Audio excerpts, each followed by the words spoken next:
প্রিয় শিক্ষার্থী বন্ধুরা, সোম এডুকেশন ইউটিউব চ্যানেলের আর একটি নতুন ভিডিওতে তোমাদের সবাইকে স্বাগত। ইতিমধ্যে তোমাদের টেস্ট পেপার সমাধান করা শুরু হয়ে গেছে। আজকের এই ভিডিওতে এবিটিএ রাষ্ট্রবিজ্ঞান সেট 2 অর্থাৎ এসি 69 এর সম্পূর্ণ এমসিকিউ প্রশ্নের একেবারে নির্ভুল উত্তরের সমাধান নিয়ে আজকের এই স্পেশাল ভিডিও। তাই ভিডিওটিকে স্কিপ না করে প্রথম থেকে শেষ পর্যন্ত কন্টিনিউ দেখতে থাকো। ভিডিওটি ভালো লেগে থাকলে অবশ্যই একটি লাইক করো, আর পরবর্তী ভিডিওর আপডেট সবার আগে পেতে চ্যানেলটিকে সাবস্ক্রাইব করে রাখতে একেবারেই ভুলো না। তাহলে শুরু করা যাক আজকের ভিডিওর মূল আলোচ্য বিষয়। প্রথম প্রশ্ন, ঠান্ডা যুদ্ধকে গরম শান্তি বলে বর্ণনা করেছেন? এর সঠিক উত্তর অপশান ডি, বার্নেট।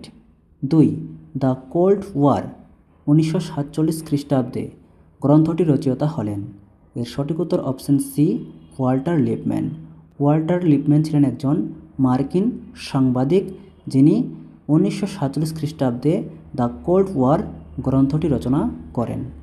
এরপর 3, বিশ্বে ঠান্ডা লড়াই চলেছিল ড্যাশ বছর? এর সঠিক উত্তর অপশান সি, 45 বছর। অর্থাৎ ঠান্ডা লড়াই 1945-এ শুরু হয় এবং 1990 এর দশকে 91 সালে এর অবসান ঘটে। এরপর 4, ঠিক ভুল নির্ণয় করো। অর্থাৎ এখানে 4টি অপশান রয়েছে এবং এদের বিকল্প রয়েছে ন্যাটো, কমেকন, ওয়ারশো প্যাক্ট এবং এনপিটি। এই প্রশ্নের সঠিক উত্তর হবে অপশান বি, অর্থাৎ 1 ন্যাটো এবং 3 ওয়ারশো প্যাক্ট সঠিক এবং 2 কমেকন, 4 এনপিটি ভুল। কারণ ন্যাটো আর ওয়ারশো প্যাক্ট এই দুটি হচ্ছে সামরিক জোট, কমেকন একটি অর্থনৈতিক জোট, আর এনপিটি এটি একটি পারমাণবিক সংক্রান্ত চুক্তি। NATO North Atlantic Treaty Organisation, যেটি মার্কিন যুক্তরাষ্ট্রের নেতৃত্বে 1949 সালের 4 এপ্রিল গঠিত হয়।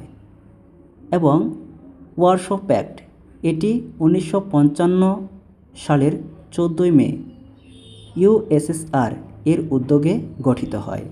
অর্থাৎ এই দুটির উদ্দেশ্য ছিল সামরিক লক্ষ্য। এরপর 5, বান্দুং সম্মেলন অনুষ্ঠিত হয়েছিল? বান্দুং ইন্দোনেশিয়ার একটি শহর। এই বান্দুং সম্মেলন কবে অনুষ্ঠিত হয়?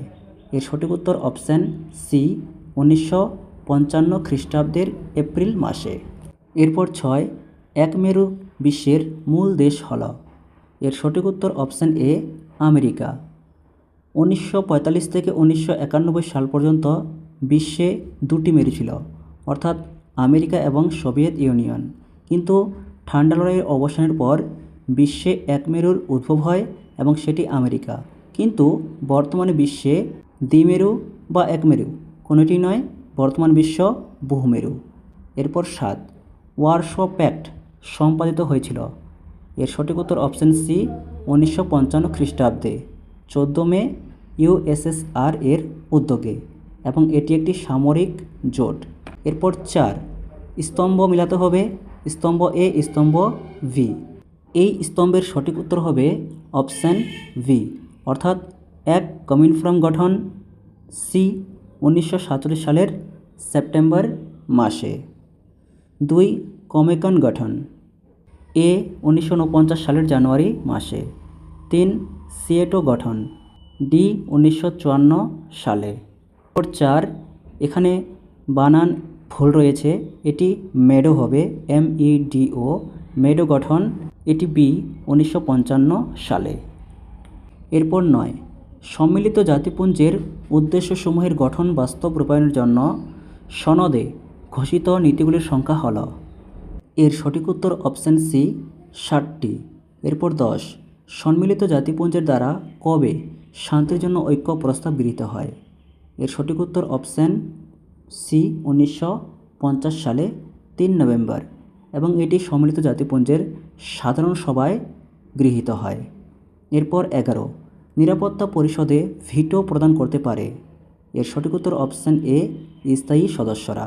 নিরাপত্তা পরিষদের মোট সদস্য সংখ্যা 15, যার মধ্যে 5 স্থায়ী এবং 10 অস্থায়ী। তার মধ্যে স্থায়ী সদস্যরা একটি বিশেষ ক্ষমতা ভোগ করে, যেটি হলো ভিটো ক্ষমতা। এরপর 12, ইউনেস্কো এর সদর দপ্তর অবস্থিত। ইউনেস্কো অর্থাৎ United Nations Educational, Scientific and Cultural Organisation, এর সদর দপ্তর কোথায় অবস্থিত? এর সঠিক উত্তর অপশান সি, প্যারিসে, ফ্রান্সের প্যারিসে। এরপর 13, বিশ্ব স্বাস্থ্য দিবস বা WHO, World Health Organisation Day কবে পালিত হয়? এর সঠিক উত্তর অপশান সি, 7 এপ্রিল। এখানে আরও মনে রাখবে WHO 1948 সালে গঠিত হয় এবং এর সদর দপ্তর সুইজারল্যান্ডের জেনেভায়। এরপর 14, সম্মিলিত জাতিপুঞ্জের সনদ অর্থাৎ সংবিধান সংশোধন করতে পারে? এর সঠিক উত্তর অপশান ডি, সাধারণ সভা ও নিরাপত্তা পরিষদ যৌথভাবে। এরপর 15, এখানে বিবৃতি রয়েছে। বিবৃতি এ, জাতিপুঞ্জের নিরাপত্তা পরিষদে 5টি স্থায়ী সদস্য রাষ্ট্র এবং 10টি অস্থায়ী সদস্য রাষ্ট্র রয়েছে। ঠিক। বিবৃতি বি, স্থায়ী সদস্য রাষ্ট্রগুলির কাছে ভিটো ক্ষমতা থাকে যা তাদের সিদ্ধান্তকে প্রভাবিত করতে পারে। এই কথাটিও ঠিক। তাহলে এখানে সঠিক উত্তর হবে অপশান সি, দুটি বিবৃতি সত্য। এরপর 16, ইউএনও, ইউনাইটেড নেশনস অর্গানাইজেশন বা সম্মিলিত জাতিপুঞ্জ, এর প্রথম মহাসচিব ছিলেন? অপশান বি, ট্রিগভি লি, এবং তিনি ছিলেন নরওয়ের বাসিন্দা। বর্তমানে অ্যান্টোনিও গুটেরেস ইউএনও এর মহাসচিব এবং তিনি পর্তুগালের বাসিন্দা। এরপর 17, এইডস দিবস 1988 কবে পালন করা হয়? এর সঠিক উত্তর অপশান এ, 1 ডিসেম্বর। এরপর 18, বিশ্ব শরণার্থী দিবস ওয়ার্ল্ড রিফিউজি ডে পালিত হয় কবে? এর সঠিক উত্তর অপশান ডি, 20 জুন। এরপর 19, যারা স্বেচ্ছায় দেশ ত্যাগ করে তাদের বলে? এর সঠিক উত্তর অপশান বি, অভিবাসী। এবং যাদের অত্যাচার করে দেশ ত্যাগ করা হয় তাদের বলা হয় উদ্বাস্তু, কিন্তু এখানে স্বেচ্ছায়, তাই উত্তর অপশান বি, অভিবাসী। এরপর 20, ঐতিহ্যগত বা প্রথাগত নিরাপত্তায় জোট পরিবর্তিত হয় কিসের ভিত্তিতে? এর সঠিক উত্তর অপশান সি, জাতীয় স্বার্থ বা ন্যাশনাল ইন্টারেস্ট। এরপর 21, এখানে বিবৃতি রয়েছে আর কারণ রয়েছে। বিবৃতি এ, স্থিতিশীল উন্নয়নে দেশের অর্থনৈতিক প্রবৃদ্ধির জন্য অত্যন্ত গুরুত্বপূর্ণ। যুক্তি বা কারণ আর, স্থিতিশীল উন্নয়নে উৎপাদন প্রক্রিয়া পরিবেশ বান্ধব পদ্ধতিতে সম্পন্ন হবে। এর সঠিক উত্তর অপশান বি, এ এবং আর উভয়ে সঠিক, কিন্তু আর এর সঠিক ব্যাখ্যা নয়। এরপর 22, যেখানে তোমাদের স্তম্ভ মেলাতে হবে। 1, জৈব অস্ত্র শস্ত্র সম্মেলন, এটি সি, 1972 খ্রিস্টাব্দে। 2, জাতিপুঞ্জের সর্বজনীন মানবাধিকার, এটি ডি, 1948 খ্রিস্টাব্দে এবং 10 ডিসেম্বর হিউম্যান ডে পালন করা হয়, মনে রাখবে। 3, মাদার টেরেসার নোবেল পুরস্কার লাভ, এটি ই, 1979 হবে। এরপর 4, আর অ্যান্ড এ ডাব্লিউ র এর প্রতিষ্ঠাতা, এটি বি, 1968 খ্রিস্টাব্দ হবে। এবং 5, ভারত চীন সীমারেখা, এ, যেটি ম্যাকমোহন লাইন। এরপর 23, আন্তর্জাতিক সম্পর্কে নিরাপত্তা বিষয়ক প্রধান দলিল কোনটি? এর সঠিক উত্তর অপশান সি, জাতিপুঞ্জের সনদ। 24, হরিয়ানা ও হিমাচল প্রদেশ পৃথক হয়েছিল? অপশান এ, পাঞ্জাব থেকে, অর্থাৎ পাঞ্জাবকে ভেঙে হরিয়ানা ও হিমাচল প্রদেশ করা হয়। এরপর 25, ড্যাশ দেশীয় রাজ্যগুলির অন্তর্ভুক্তিকরণে গুরুত্বপূর্ণ ভূমিকা পালন করেছে? এর সঠিক উত্তর অপশান বি, সর্দার বল্লভভাই প্যাটেল। এবং এই সর্দার বল্লভভাই প্যাটেল ছিলেন স্বাধীন ভারতের প্রথম স্বরাষ্ট্রমন্ত্রী, আর তার বিশেষ অবদান রয়েছে, তাই তাকে ভারতের লৌহ মানবও বলা হয়, আয়রন ম্যান অফ ইন্ডিয়া। এরপর স্তম্ভ রয়েছে, এটি মেলাতে হবে, তোমাদের লেসন 4 থেকে দেওয়া হয়েছে। একদিকে রাজ্যগুলোর নাম রয়েছে আর সেই রাজ্যগুলো ভারতের কততম রাজ্য সেগুলি স্তম্ভ বি এর দিকে রয়েছে। 1, ছত্তিশগড়, এটি বি হবে, 26তম রাজ্য ছত্তিশগড়। 2, উত্তরাখণ্ড, এটি ডি হবে 27তম উত্তরাখণ্ড। 3 ঝাড়খণ্ড, এটি ই 28তম ঝাড়খণ্ড। 4 তেলেঙ্গানা, এ 29তম রাজ্য, এবং তেলেঙ্গানা হচ্ছে তোমার সর্বশেষ এবং নবীনতম রাজ্য, যেটি 2014 সালে হয়। এরপর 5 আসাম, আসাম সি মেঘালয়।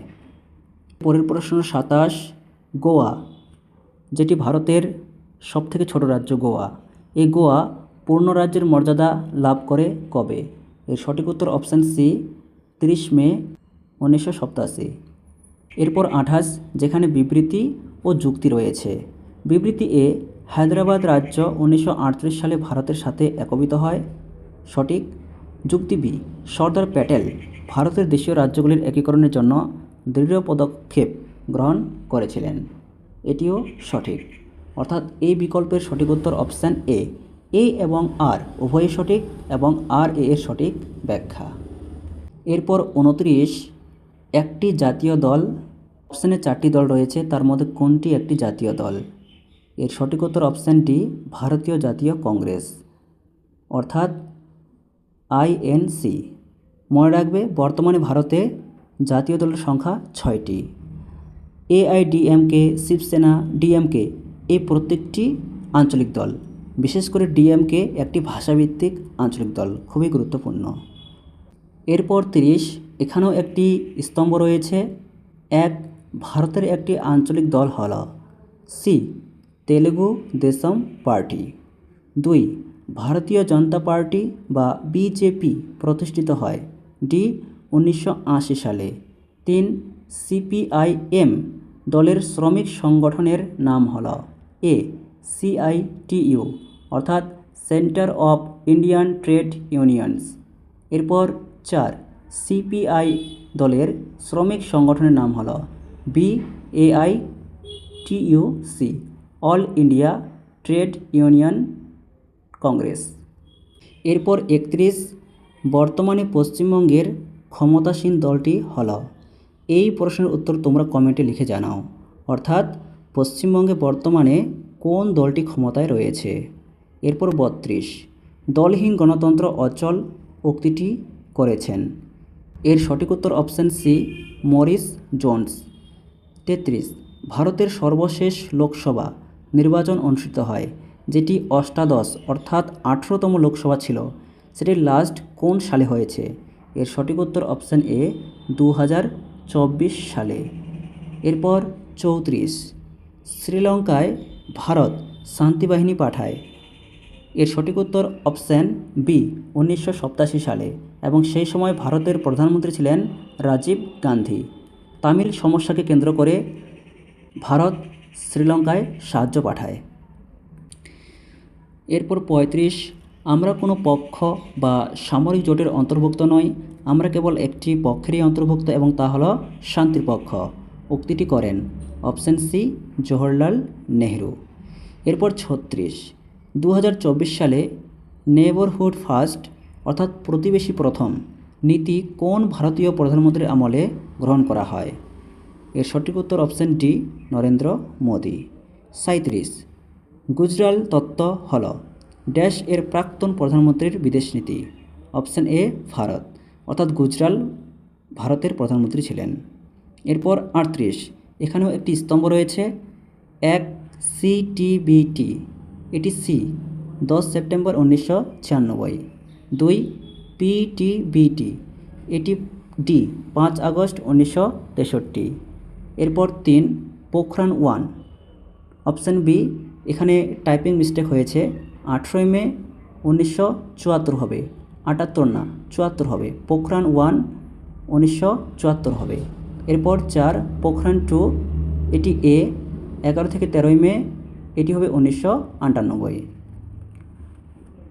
এরপর 39 ভারতের প্রথম পারমাণবিক পরীক্ষা অর্থাৎ পোখরান 1 এর সাংকেতিক নাম ছিল, এর সঠিক উত্তর অপশান বি স্মাইলিং বুদ্ধ, অর্থাৎ ভারত সর্বপ্রথম ইন্দিরা গান্ধী সরকারের আমলে 1974 সালের 18 মে রাজস্থানের পোখরানে পারমাণবিক বোমা বিস্ফোরণ করেন, যার সাংকেতিক নাম ছিল স্মাইলিং বুদ্ধ, এবং পরবর্তীকালে 1998 সালে প্রধানমন্ত্রী অটল বিহারী বাজপেয়ীর আমলে রাজস্থানের পোখরানে, যেটি পোখরান-2, পারমাণবিক বোমা বিস্ফোরণ করা হয়, যার সাংকেতিক নাম ছিল অপারেশন শক্তি। এরপর 40 এবং এই সেটের সর্বশেষ প্রশ্ন।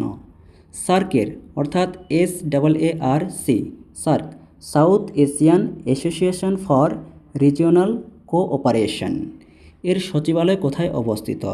এর সঠিক উত্তর অপশান বি, নেপালের কাঠমান্ডুতে। এই ছিল আজকের সেটের সম্পূর্ণ আলোচনা। ভিডিওটি ভালো থাকলে অবশ্যই একটি লাইক করো। পরবর্তী ভিডিওর নোটিফিকেশন সবার আগে পেতে চ্যানেলটিকে সাবস্ক্রাইব করে রাখতে একেবারেই ভুলো না।